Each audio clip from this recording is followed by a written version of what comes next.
ato ang rice subsidy.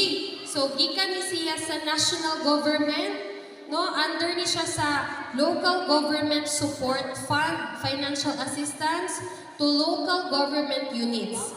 No, klaro kaayo kanina fund, gikan ni siya sa national government, no, dili ni siya gikan sa province, dili ni siya gikan sa munisipyo, gikan ni siya sa national government, gipababa sa province para kami mag-facilitate lang sa release, no?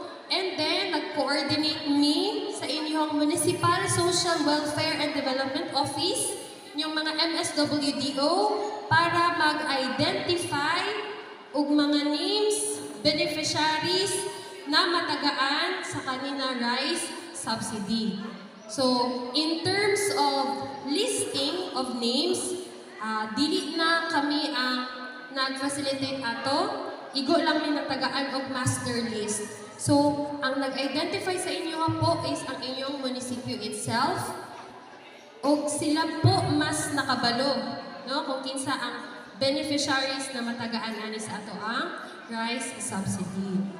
So, kamo ang napilian, no, for this 10 kilos 4 waves, no, ikaupat ni siya na wave. So, first pa lang ni karon na wave, and then naapay mo sunod na tulo, depende sa schedule.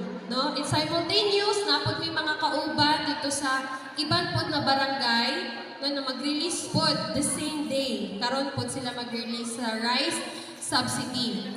Kung kinsa ang naa sa master list, mauna gito siya hantod sa 4th wave. No? Sila nagyud ang matagaan o rice subsidy hantod mahuman ang ikaupat na wave or ikaupat na release. Nainangutan na ganina, ma'am, what if wala sila diri karon? Yan na siyang listahan. Dili mi mag-release kung dili inyuhang pangalan or dili kamo ang magkuha mismo sa rice. Klaro kayo na, no? It's DILG na ano siya sa guidelines.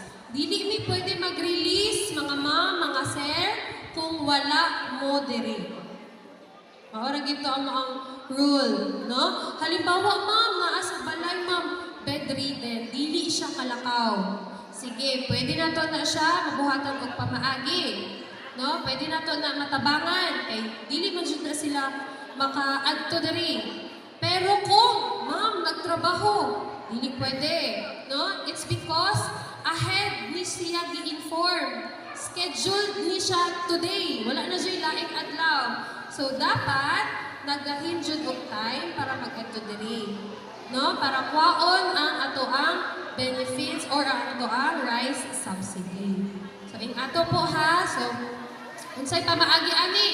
First step po, mga ma'am and sir, diri ta mapila. Diri ta sa verification.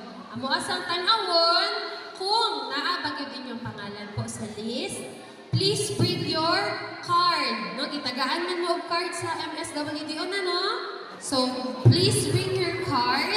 Pag makita nga na yung name dito sa among master list, thematically, amo ang signan ang katong first wave.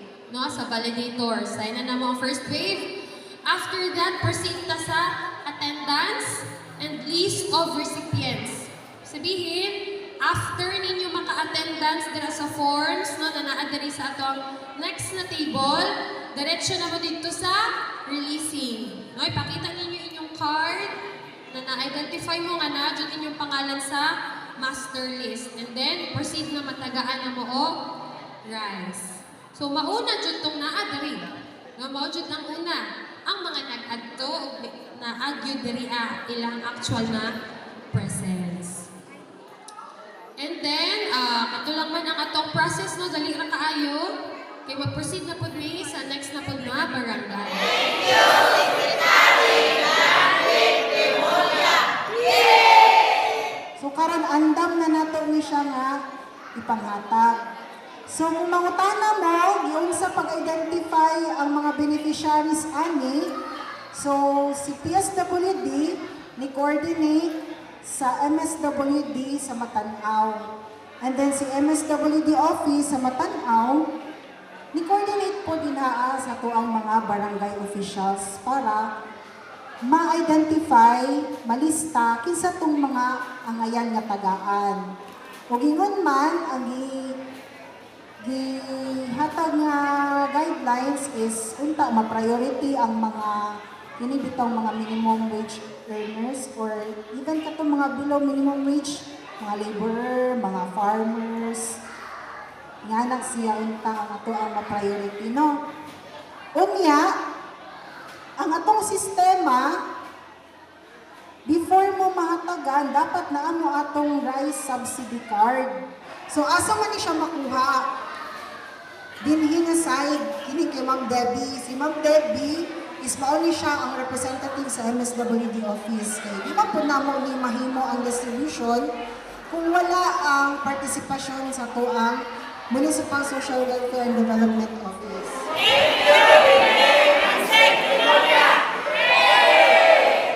Gikan ni siya sa national government na gi-facilitate lang sa province. So ginaog sa amo, kami lang po ang nag-facilitate sa release. But then, ang mga validation sa inyong identifications, sa inyong mga pangalan, ang nag-identify po ana is with coordination sa atong Municipal Social Welfare and Development Office. So sila po ang naghatag sa mga master list sa mga beneficiaries na matagaan sa rice subsidy. So kami lang po sa PSWD ang nag-facilitate ani na program. So, asa manigikan na budget, no? It's from the Local Government Support Fund, Financial Assistance to Local Government Units. So, naatay tatlo ka process, no? Tatlo lang yun para makuha na dayon na to ang rice subsidy.